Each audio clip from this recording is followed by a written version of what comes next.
For feedback on any of our programming, please email us at info@wpfw.org. Peace, family. I'm Brother Jamil from the Yardbird Suites, honoring WPFW on our 47th anniversary.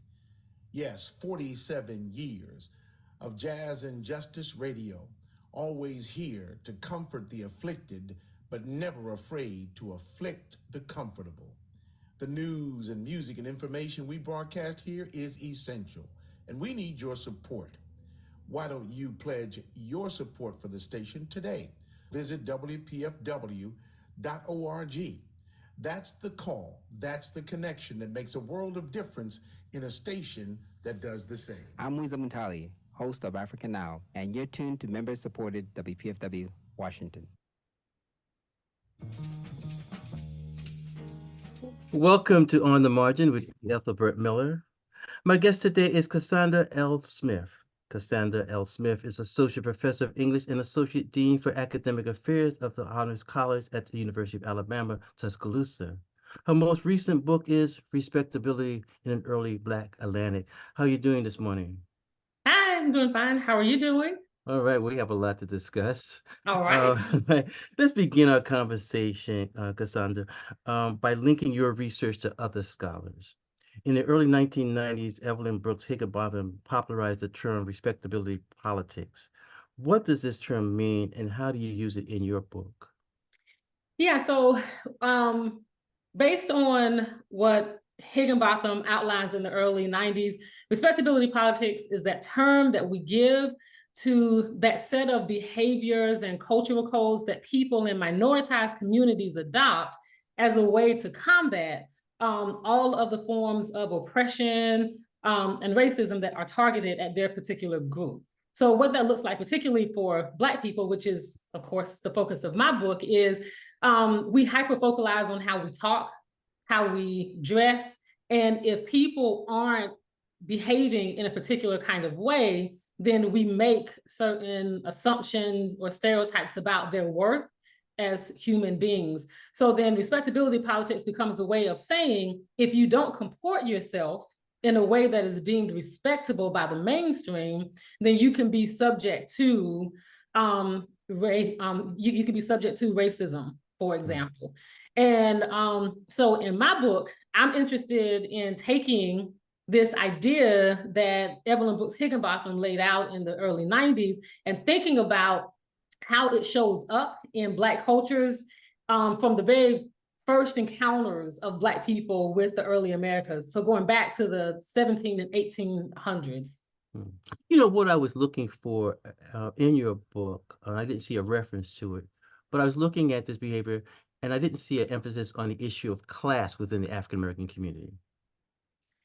Right. And so class does matter, absolutely. And the way we think about class today in like a 21st century context really starts to emerge, particularly in Black communities in the mid to late 19th century. And the texts that I'm dealing with are before that. So if I had used the language of class in my text, then it would have been just a tad bit ahistorical and inaccurate. So I was trying deliberately to talk about different kinds of social dynamics without using the terminology of class. But definitely, class absolutely matters in general in terms of how we think about respectability politics. Okay. In 1993, Paul Gilroy will publish his book, The Black Atlantic. Mm-hmm. How does this term change the feel of Black studies? Right. So how does the term Black Atlantic? Right. Right. So one of the things that Paul Gilroy does, and I talk about him in a lot of my work, is that he really pushes us to think about Black culture in its more diasporic dimensions. So thinking beyond just the borders of the United States and seeing how we relate to and how there are commonalities in the experiences of people of color in all different regions of the world, not just in the United States. And so that was a really central foundational text that was published in the early 1990s. How does that move the discussion from Africa to the Atlantic? Yeah, so how did are you asking in terms of Paul Gilroy's work? Right, right. And also how you look at it. Yeah, so and what I see myself doing in my book is actually bringing the conversation back To to Africa, right. right. So with Paul Gilroy, he's one of the arguments he makes in the Black Atlantic is that the continent of Africa is a point of departure. And a lot of this, of course, is because of the transatlantic slave trade. You have, like massive numbers of Black Africans who are being not deported, who are being taken out of the country of Africa, the continent of Africa, and taken, to all of these different regions of the world. So then again, Africa is a point of departure in the Black Atlantic, and the space that Gilroy says is more foundational for the shaping of Black culture is the Atlantic, both as a concept and as a geographical space. So it is as a feature of travel, the fact that you are being stuck into the cargo holds of these ships and you are sailing through these watery routes, that you are reconfiguring what it means to be Black. Mm-hmm. And so that's what Paul Gilroy is saying in the Black Atlantic in the 1990s. And what I want to emphasize in my book is that rather than simply being a point of departure, the continent of Africa is absolutely part of the cultural formations that happen as a result of the diaspora. So then take a concept like respectability politics. We don't see concerns for respectability only manifesting in diasporic populations. It is the case that these diasporic communities, in some instances, make their way back to the continent of Africa, particularly West Africa. And when they do, they take with them these different cultural formations that were created in these diasporic regions, like, for example, these ideas about respectability. And so in the last couple of chapters of my book, I actually turn to Sierra Leone and I show how these African Americans at the end of the 1700s are in a way repatriated, and I have to put that in quote marks, back to West Africa. And when they go back, they take with them. Yeah, well, we're going to talk about that. Okay. Yeah. Okay. All right. So, but I want to ask you a third question here. Cassander Smith, as a literary scholar, you have focused on early African-American authors. What do you find interesting about some of these writers? What are you looking for when you do a close reading of, say, the work of Jupiter Hammond or Phillis Wheatley? What I'm looking for, if I'm being honest, I don't really. I want you to be honest. Yeah, I don't really know what I'm looking for. Now you're being very honest. Yeah. So, and part of the way that I've been trained, and part of the way that I train my students, is to read a text with your defenses down. So don't go into the text with any kind of expectations or assumptions about what you're going to read. And when you can enter a text with your guard down, then things will occur to you, they will emerge, and like you are absolutely woefully surprised by it. And a good example of this for me is you mentioned Phillis Wheatley. Most of us, when we study Phillis Wheatley, we think about her poetry, but she also, was engaged in a lot of letter exchanges with a lot of different kinds of people. And so one of the people she was, writing back and forth with was a person who would eventually become her spiritual mentor, who lived in London.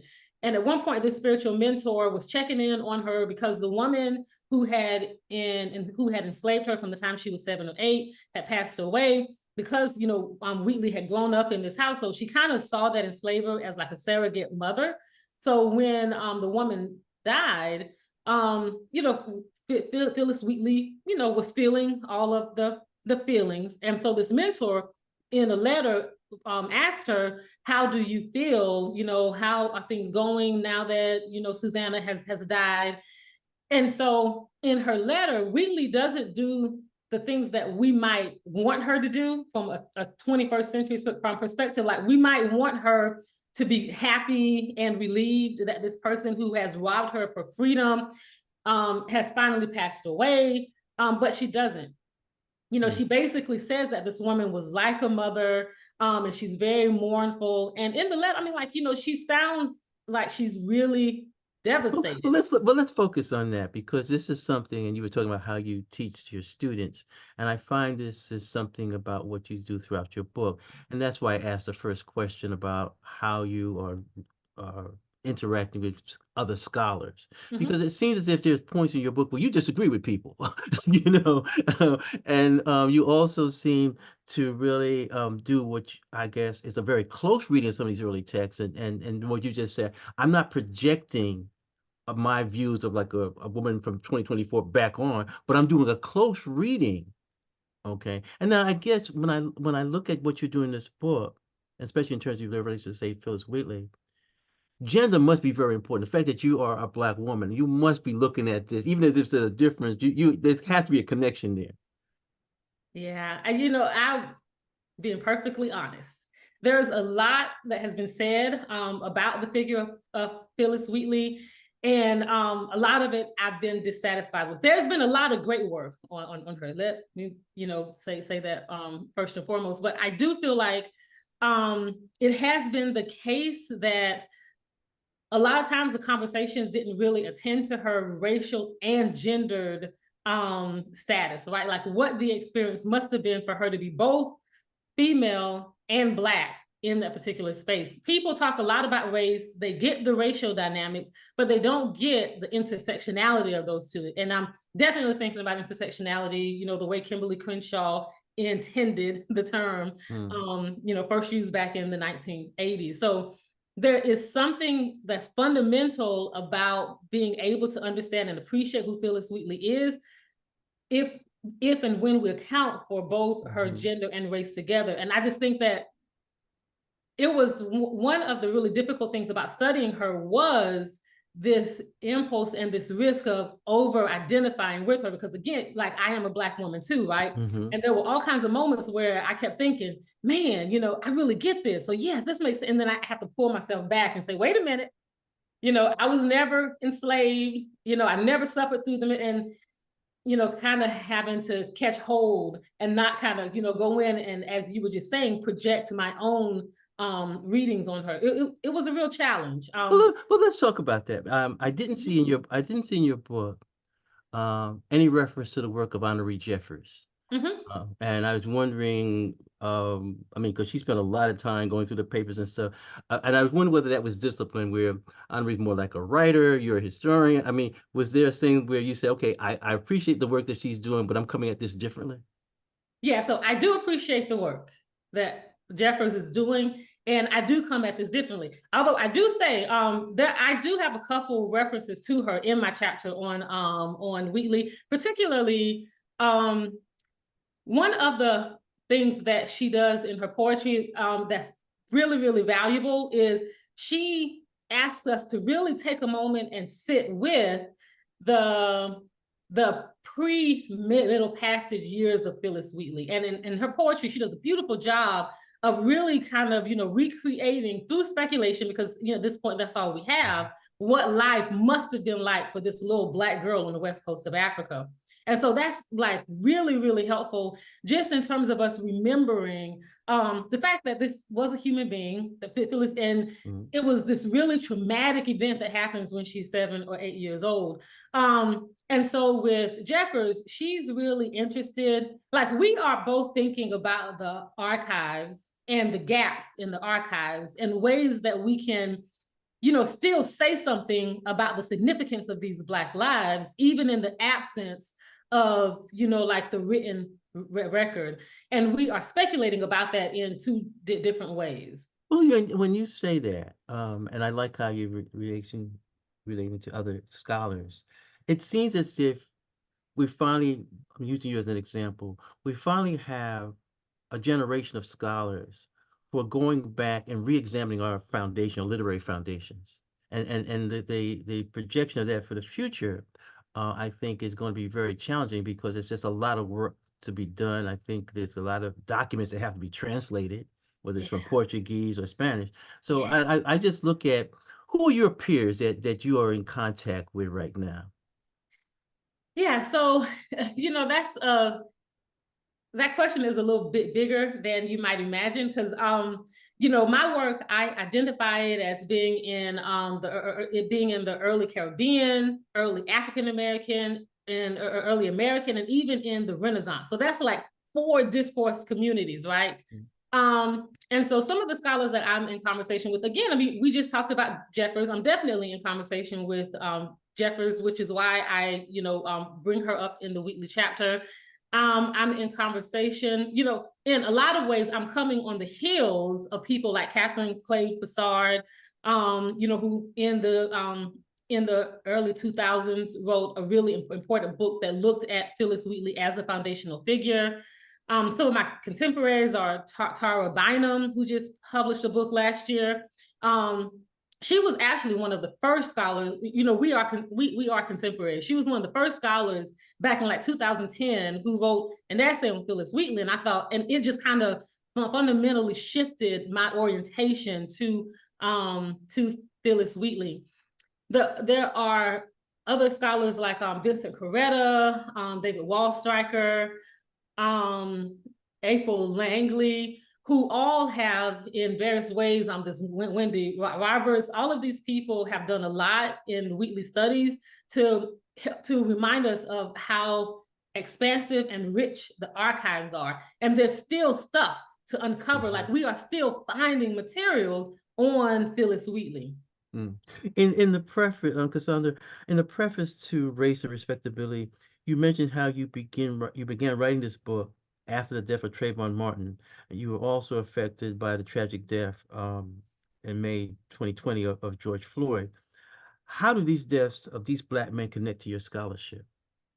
Right. So they connect because they really made me feel convicted about the idea of respectability politics and how it has shaped my own life and my own approach to being a Black woman in the US. And it just, with Martin, it was really a moment where I said, you know, respectability politics is BS. And you know, I was angry. I was angry that, you know, even people who looked like me were justifying the death of this young Black man because he dressed a certain way. And so that was the thing that just kind of really motivated. Well, let's talk about this. I mean, I'm looking at Okay. how people who are parents, I'm a parent, and I'm always concerned about what happens when, you know, Black men are stopped by the police. It seems as if one is Black parents is encouraging that, you know, you should respond a certain way and things of that sort, which is respectability, you know. So I'm wondering about this in terms of, you know, survival skills when it comes to this. Right. And so, right. So then there are these 2 parts, right? We are taught, like, you know, Black children are taught about respectability at a young age because it is, we think, for the sake of survival. You know, I remember being 8 years old and my aunt being really, really angry that I walked out of a store after buying some candy and I had the candy in my hand. It wasn't in a bag. I didn't have my And they weren't Skittles. No, they were not Skittles. And I didn't have my receipt. And she was so angry because, you know, somebody could look at me running out the store and think that I just stole this stuff. And then, I mean, you know, it could lead to really catastrophic outcomes. And so that is the context in which we inculcate the next generation. But at the same time, it doesn't really work. And George Floyd is a better example of that than Trayvon Martin, because if you look at those the videos of what happens with George Floyd in those initial moments of contact with law enforcement, he is compliant. He does everything that we're taught we're supposed to do. And still, you know, he winds up dead on the street. So there is this element of it whereby, like, we are invested in it because we do think it's a matter of life and death. When you're teaching your classes, do you bring, like, you know, these contemporary stories? Absolutely. Okay, I was just wondering about that, where, you know, you're reading something from early, you know, the 1700s, you know, whatever, but then you're also looking at this as 2024. And how do you see your students? Is there an interest in terms of the early African American writers, or are they saying, oh, well, I'm into Sonia Sanchez or Cave Cotton poets? Yes, they are more into Sonia Sanchez for sure. But it's my job, right? It's my job to help them to see like all of the beauty, all of the richness, all of the value in studying these earlier figures. And I mean, you know, like I am not above, you know, reaching for the low hanging fruit. So if I've got to bring in, you know, like some contemporary pop, you know, references, if I got to use some, you know, videos from like some reels from Instagram, I am not above doing that to make sure that they find some kind of connections or resonances with those earlier texts. So we bring in, we talk about contemporary moments all the time. When a person picks up your book, one of the first individuals that you're writing about is a mixed race woman, Isabel de Oliveira. Who was she, and how did she provide a framework for the book? Yeah, so I don't know a whole lot about De Oliveira beyond what I say in the introduction. We know that, you know, this was a woman, she was mixed race, where one of her parents was Black, one of her parents was Native, and she's living on the border. She's living in this frontier space in the Southwest at the turn of the 17th century. She's about to undertake an expedition with her boss. And she's concerned, like she's not married, doesn't have children, she's unattached, and she's also, importantly for her, not enslaved. She was born free. And so as she's making these plans to travel, she's concerned that as she's traveling along, there are going to be people who won't recognize her legal status as a freeborn woman. And so she appeals to one of the administrators in the town where she is to write up a little document that basically, you know, confirms her status.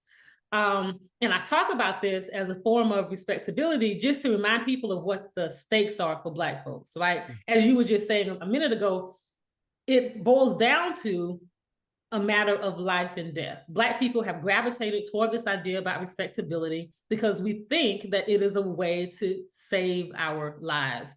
And so she is this early figure that helps me kind of get into the conversation and show people just, you know, for how long it is that people of African descent have been consumed with this idea of respectability.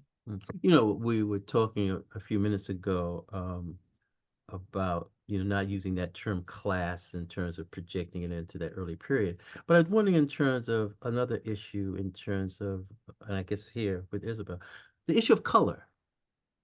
How does that tie into respectability? You know, it's a fair-skinned person more treated than a dark-skinned person. You know, how does color come into this discussion?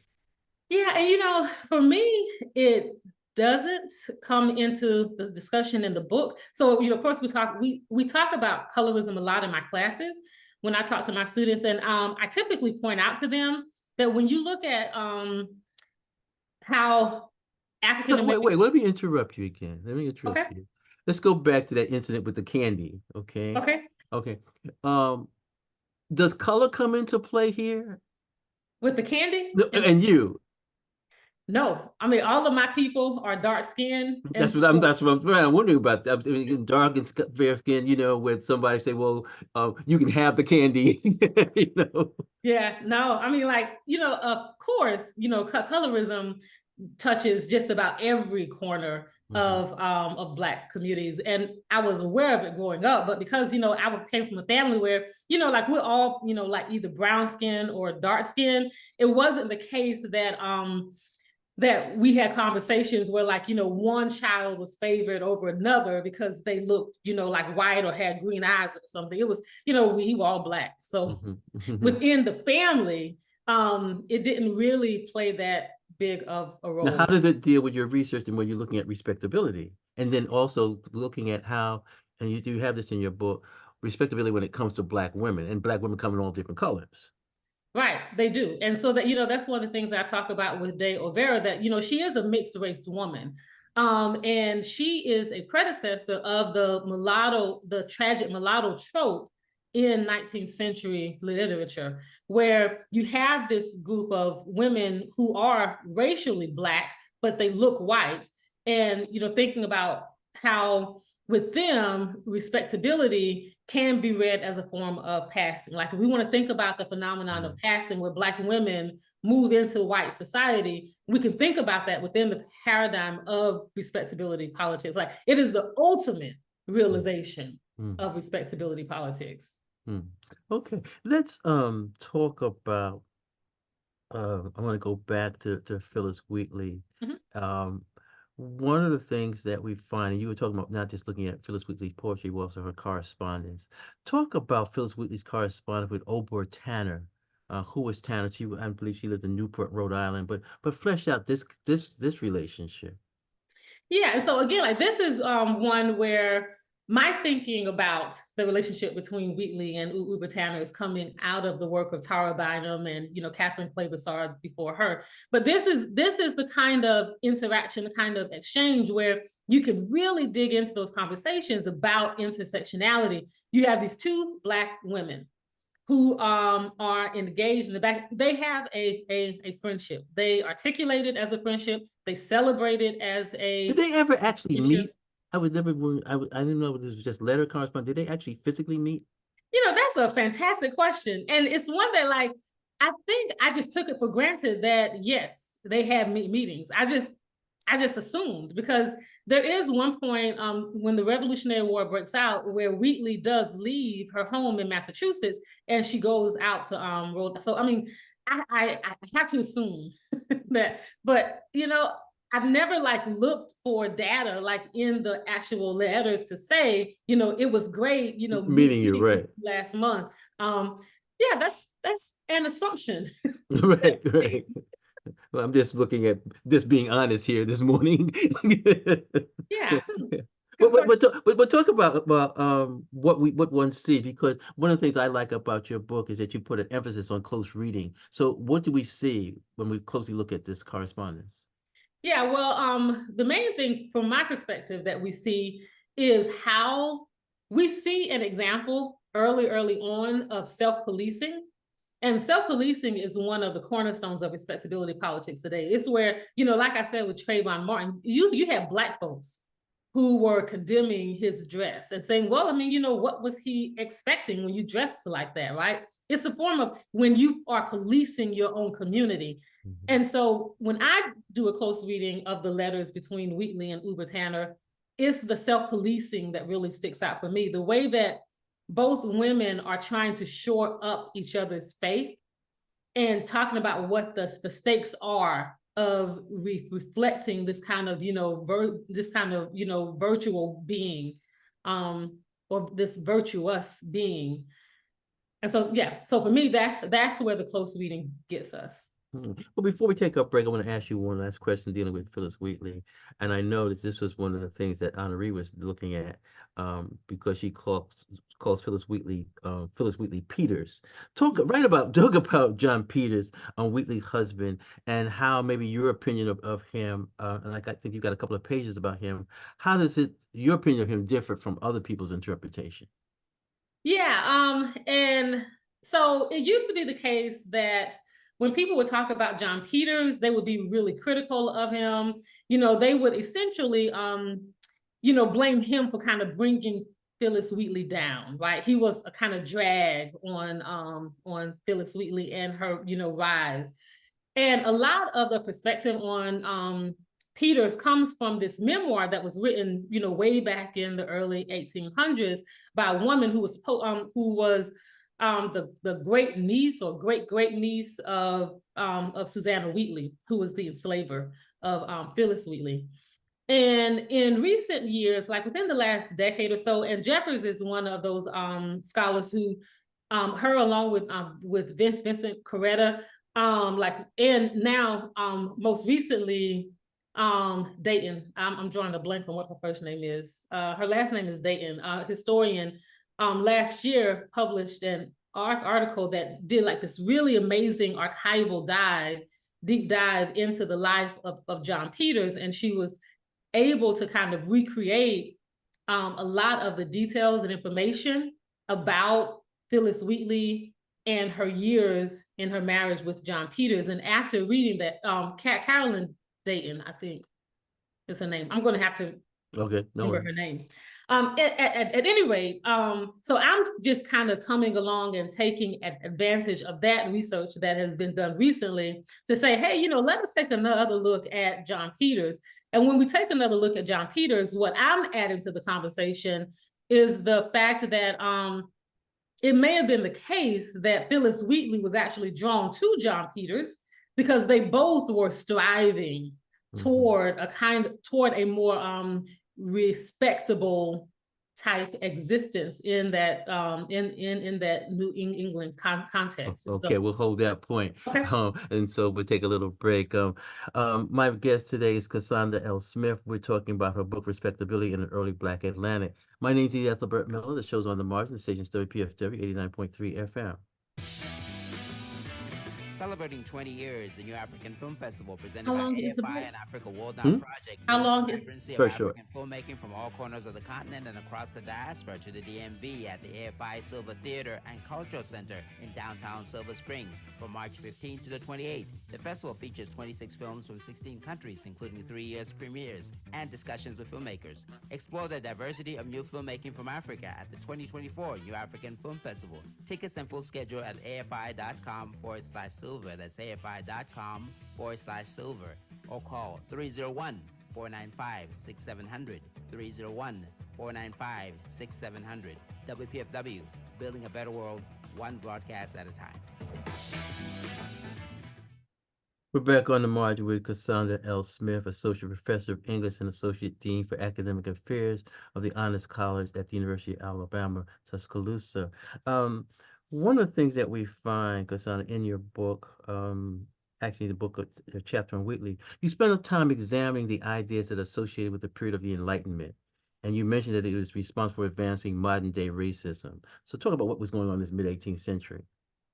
Yeah, so that's the point where, so prior to the Enlightenment movement, when we think about racial difference, it was more often articulated in terms of like things associated with religion or the way people talked or how they dressed. But the way we think about race today as being like physical, like it's visible in the skin color. That's something that comes along during the Enlightenment, where you have all of these scientific discourses that start to emerge, where people are wanting to not just categorize people based on physical difference, but also create a hierarchy based on what they notice about those physical differences. And all of that is made possible by the Enlightenment, where what we think about knowledge, what we call knowledge, how we arrive at knowledge, all of that changes and becomes much more systematic. And how does this affect our President Thomas Jefferson? Oh yeah, so Thomas Jefferson was definitely like at the forefront of the Enlightenment as it was as it was imagined here in what would become the United States. And so one of the things he does is he advances those conversations about the hierarchical associations that people were making between skin color and work.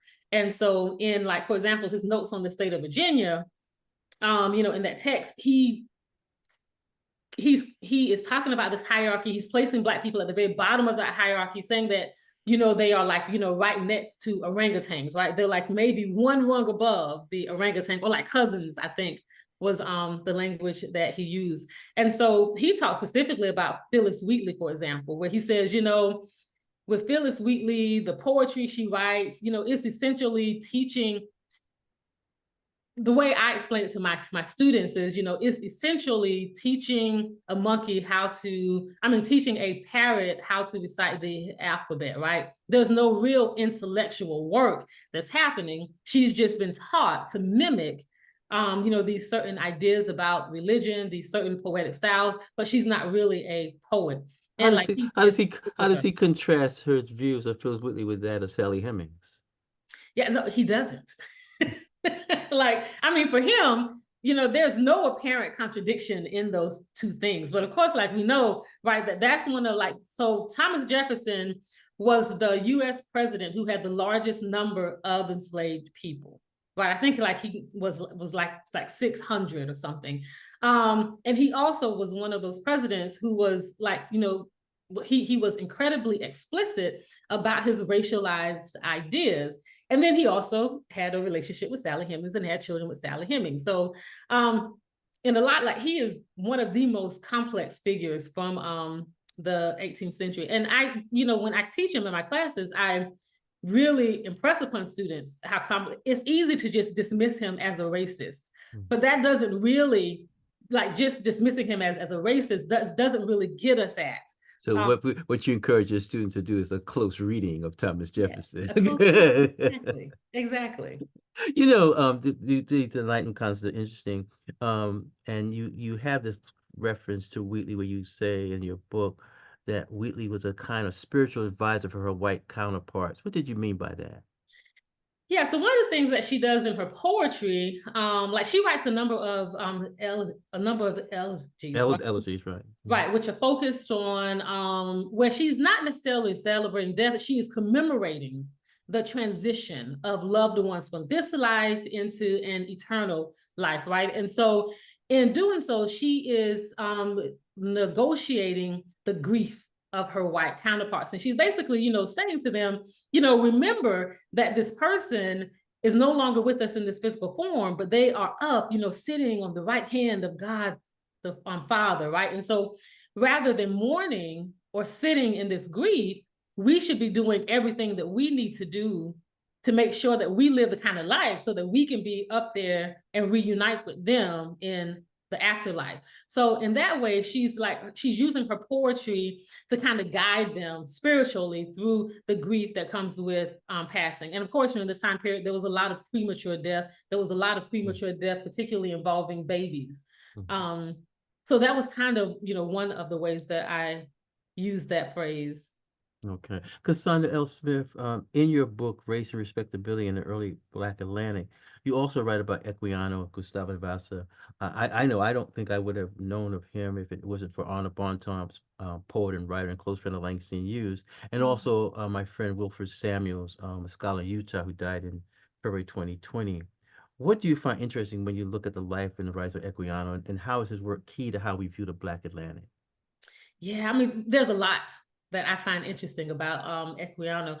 I guess, like, one thing that I'll point out is how within my circles in early Black Atlantic studies, like, we all read and study Equiano, and it is thanks to, like, scholars like Bontemps, who in the mid 20th century, like, they resurrected this text that had pretty much fallen out of use in the 20th century.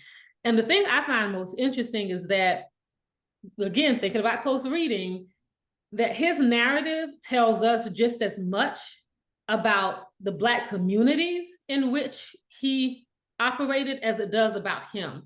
And so I like to read the text from the margin.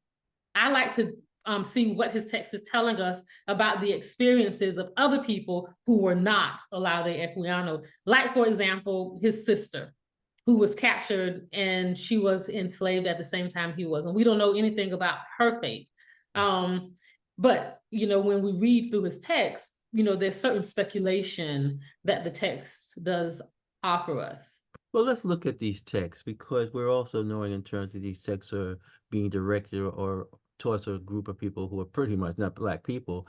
And so one aspect said, and when we're doing this close reading, when are people embellishing things? When are people exaggerating? When are people, sort of describing things a certain way because they know it's going to have a certain response in terms of maybe helping with the abolition of slavery? So how truthful are some of these texts? I think there's a reference in your book about Gustave Equiano probably not even being born where he said he was born. Yeah, so that's the work of Vincent Coretta, right? So one of the things that I like to keep in mind is that, the difference between a historian and a literary scholar who studies these early texts is that the historian is always asking questions about, well, did this really happen? Right? Like, what's fact, what's fiction? How can we separate out these things? And with the literary scholar, we do care about, whether something actually happened, but even more than that, we care about why the writer tells us Well, let me ask you this. I mean, my field, my degrees in African American Studies. Okay. When I decided to major in African American Studies, like in 69 at Howard University, it was because I saw the field as being interdisciplinary, that it wasn't just history. That the reason, you could teach a class in English department and you're going to just look at the text. If I'm in African American Studies, I'm going to get all the stuff, Yeah. And so, are we going back to people being like, these disciplines and then not? Okay, you're shaking your head. This is radio. Oh, yeah, no, I'm sorry. Talk to me. You're like shaking your head, My apologies. Okay, all right. Just being honest. Okay. Yeah. But we'll talk about that in terms of these disciplines and how it helps you, look at things. Yeah, absolutely. I cannot do the work I do if I had a siloed perspective on the work, right? So I absolutely lean on the methods of historians, in doing the work. But it's also useful to note, like, where the disciplinary differences are. And I'm always wanting to be mindful at any given moment of what discipline I might be pulling tools from, right?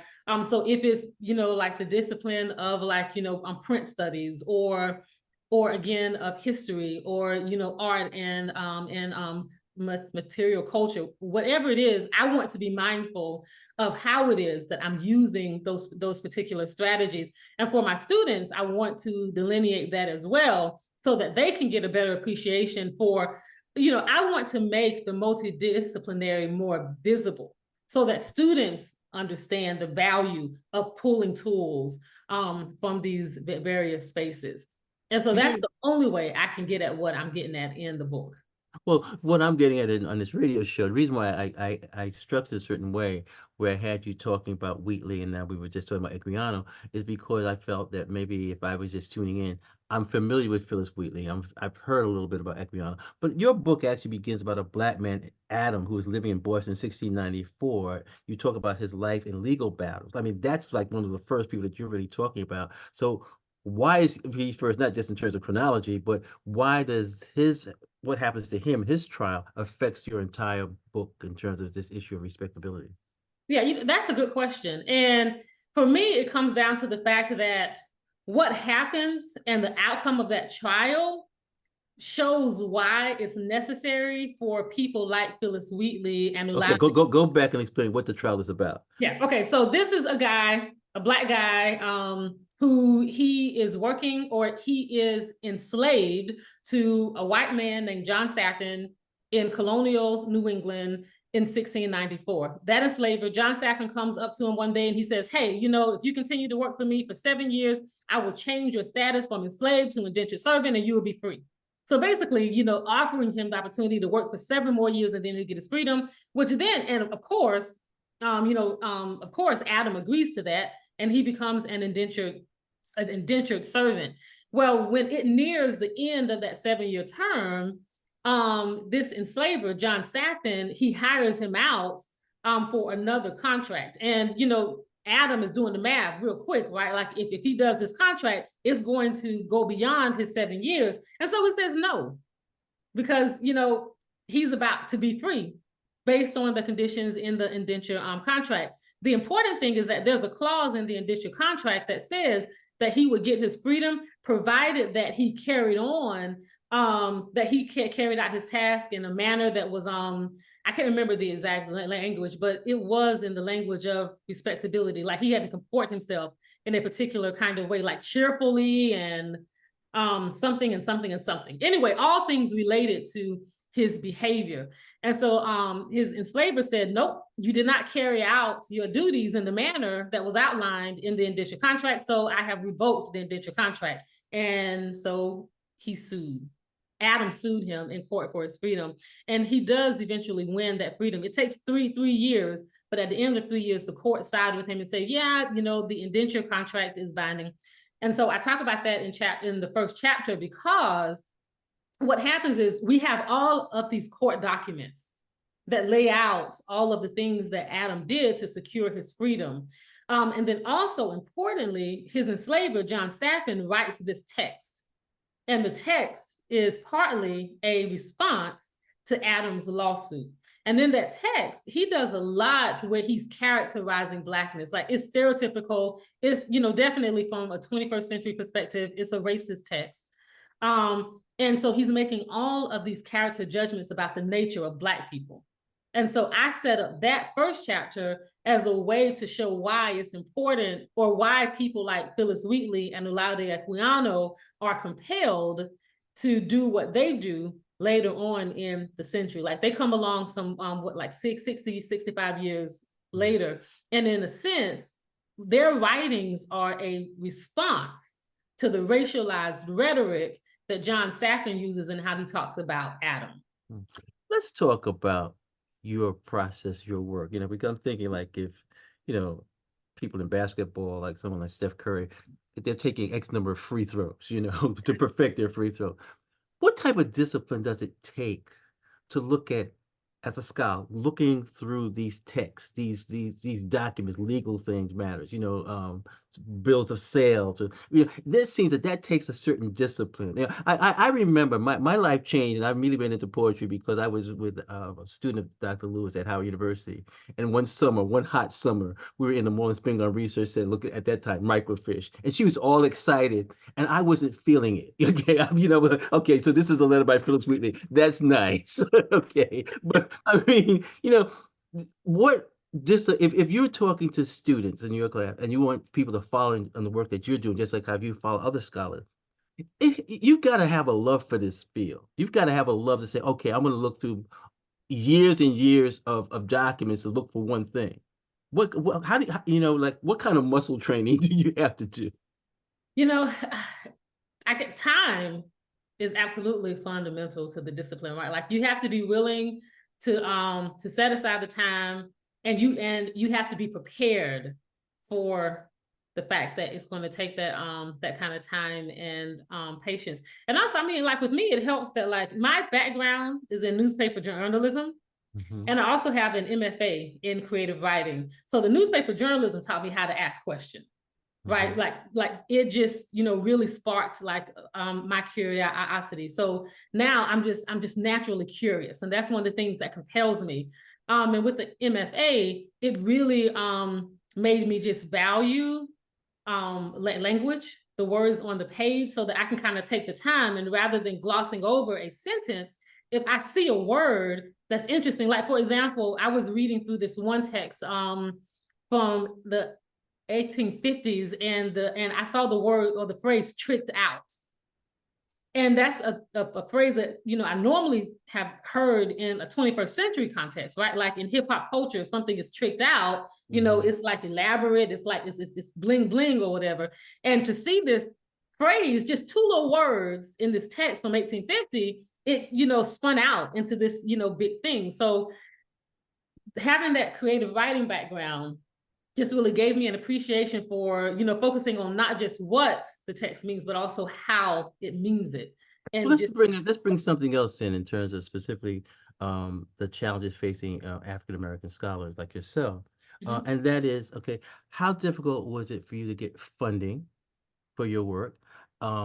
Ability to travel, to go to special collections, and also finding a publisher. I mean, your book is an LSU book, but I know that some scholars, okay, I've done all this work, okay, but the university that I'm at doesn't want to relieve me of my course load, or what happens, I want to apply for this grant and I don't get it. Okay, so what happens in terms of funding, travel, and publication? Yeah, let me just say, like, I have applied for a lot of grants that I have not gotten.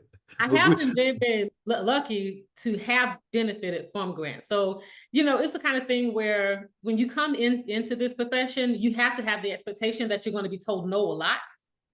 And I had this one mentor who said, you are going to be told no 45 times. Don't neglect to send it out that 46th time, because that's when you'll get the yes.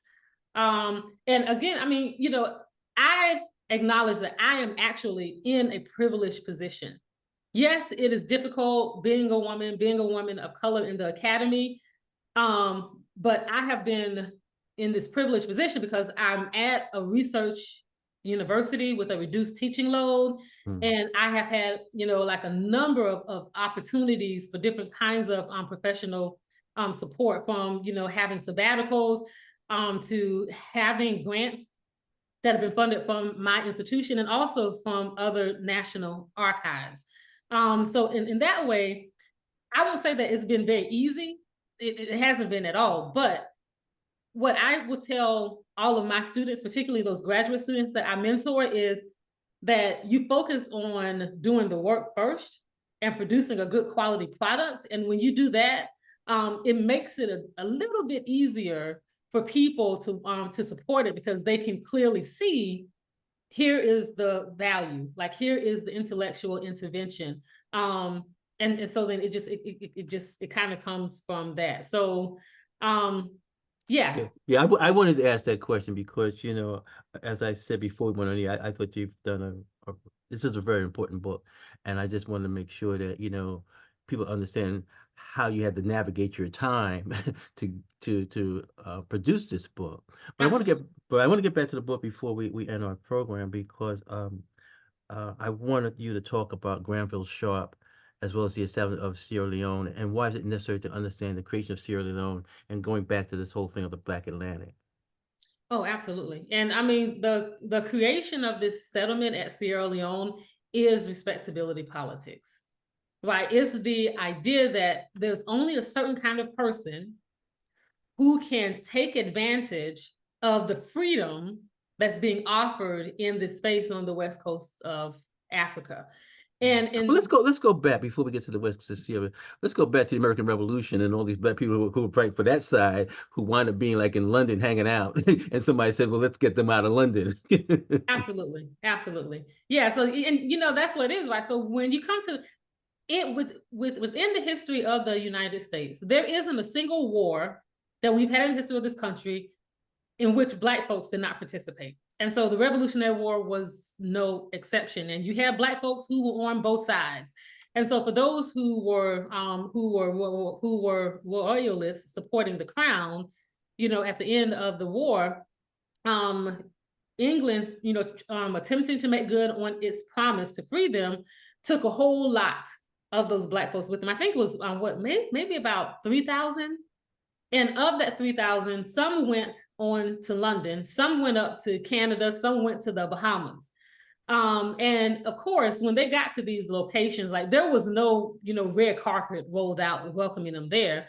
They had to kind of figure things out. And they, of course, encountered racism, because racism is everywhere.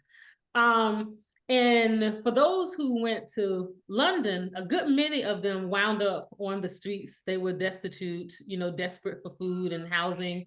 And the country, so England didn't really have a plan for how to integrate these people into its community. And so you had a few philanthropists who meant well, and they were like, this is really unsightly for these Black folks to be begging out on the street like this. It's not a good look for us. And so they came up with the idea, let's just go buy this land over on the west coast of Africa, and what is present-day Sierra Leone, and we'll create this settlement, and they can go there, and they can, live happily ever after. And so that's kind of how things got started. And I probably, that's my clock in the background. and about this one brief thing about Granville Sharp, just one brief thing about who he is. Yeah, so Granville Sharp was a philanthropist, and he was living at the end of the 1700s, and he was one of the most vocal critics against the transatlantic slave trade. And he termed himself a friend to Blacks, because whenever there was an issue involving freedom and slavery, like he tended to be front and center in those efforts. So, he was one of the most visible abolitionists at the end of the 18th century. And so he was one of the primary architects of this Sierra Leone settlement. And he's a person that we can find out more about by reading your book, Respectability in the Absolutely. Early Black Atlantic. I like you speaking honestly this morning, Cassandra, in terms of you know, what you work, and I hope that maybe the next time you have another book coming out, I can invite you back on the Oh, show. absolutely. I hope so. Okay, so my guest today is Cassander L. Smith, Associate Professor of English and Associate Dean for Academic Affairs of the Honors College at the University of Alabama, Tuscaloosa. We've been talking about her book, Respectability in the Early Black Atlantic, which is the LSU book of Louisiana State University Press. And so thank you once again. My name is Ethelbert Miller. The show's on the margin. The station is WPFW 89.3 FM. Let's see.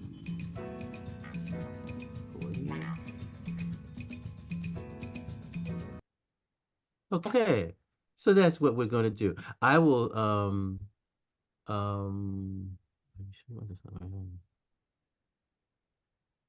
okay.